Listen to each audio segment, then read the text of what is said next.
speech on working with children with special needs. I would like to see a show of hands. How many of you have heard about autism or may have known somebody with autism? This topic is important to me because I work with children with autism, but I also have been trained in how to work with them. This topic is important because more children are diagnosed with autism every day. Children with autism can be challenging to work with, but they are able to learn just like any other child when given the chance. Today, I will talk about the history of autism, how to teach a child with autism, and the potential difficulties that they may face. Autism was first studied by American child psychiatrist Leo Kanner. He first thought that these children have these characteristics only because of the cold behavior of their mothers. Characteristics of autism include, but not limited to, inability to develop relationship with people, speech delay, non-communicative use of speech after it's developed, the lack of imagination, good memory, and normal physical activity or appearance. In 1943, when Kanner first studied autism, it did not have the awareness that it does today. Autism awareness really began to gain its momentum in the 1980s. A man named Ole Lavois studied and further developed analysis in the treatment of children with autism. He achieved limited success with children less than 5 years of age and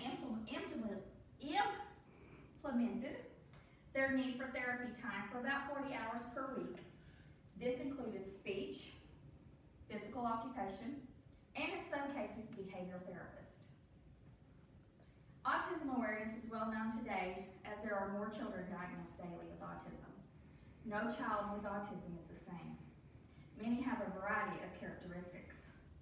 Now, let's talk about teaching children with autism, which most of y'all know. There is a variety of teaching methods used when working with children diagnosed with autism because each child is different. There is not just one teaching method for them. Each child has their own way of retaining information and how they learn. Before you decide your teaching plan, you must observe the child first. Watch to see if the child is engaging in the play or if he likes to keep to himself. Many children with autism have sensory issues including touch, sounds, and the environmental around them. If the learning environment is overwhelming, it could be because there's too much hanging on the walls or too many things taking up the room. Overcoming obstacles and sensory issues can be hard for them. Other sensory issues may include food textures. Some don't want to touch certain foods, such as fruit, if it's in fruit juice. It can give off a slimy texture, which they don't like. They may be overwhelming or uncomfortable to the child. Occupational therapists can work one-on-one with a child to help them overcome the food texture problems that they may have. As I have said before, each child has a different method of learning. Some children with autism are able to communicate their wants and needs through their speech. Others use what we call a textbook, which includes pictures of daily objects the child uses or needs. The child gives us a picture to signal what he wants. Many children with autism also use basic sign language, such as more, thank you, food, drink, and signs including they want their parent. Some children with autism learn through mirror play. This is when you show the child how to do a skill with the stacking basics or the stacking blocks. As you complete the activity, the child mirrors you and you're exactly as you perform, they do it too. This can be a very effective teaching method. Many children will engage in mirror learning and sometimes just a demonstration will help them. Some catch on very quickly, while some may take a little bit more time. Teaching a child with autism requires patience and dedication, which we all know. You will face many difficulties and struggles when teaching children with autism, but they are able to learn just like any other child. Working around transition problems can be very difficult. Leaving the comfortable classroom into another environment can be very hard. Where I work, we have alarms on the doors, so when it's open, it makes a loud noise. This can be overwhelming to some of the children with autism. We have headphones that play soothing music or noise, canceling out the headphones or canceling out the noises that they may hear. Transition periods can be challenging for children with autism. You have to be dedicated to find a method that helps them transition better.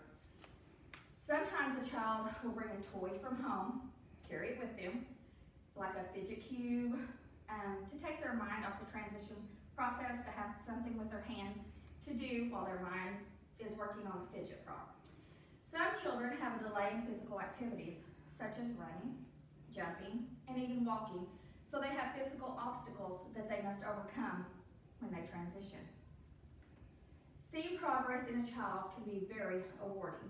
When you find a teaching method that works for the child, you can really start seeing the progress. You may have to find things that interest the child and know what areas that they are functional in. Children with autism can progress and learn, as we all know, with like any other child. It may be slower, it may be faster.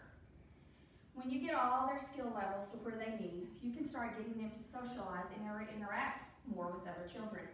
Ways to help them progress in social interaction skills is the labeling and filling of the peers. Cognitive skills required to focus on task. Communication skills. In conclusion, I have talked about the history of autism, how to teach children with autism, and the difficulties you may face when teaching. I explained the struggle of teaching of a child of the autism spectrum and how they can learn when given a chance to.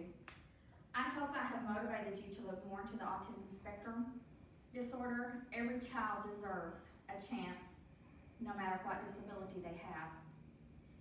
I have a website you can go to if you would like more information. You can visit the website afterwards. I'll be happy to give it to you.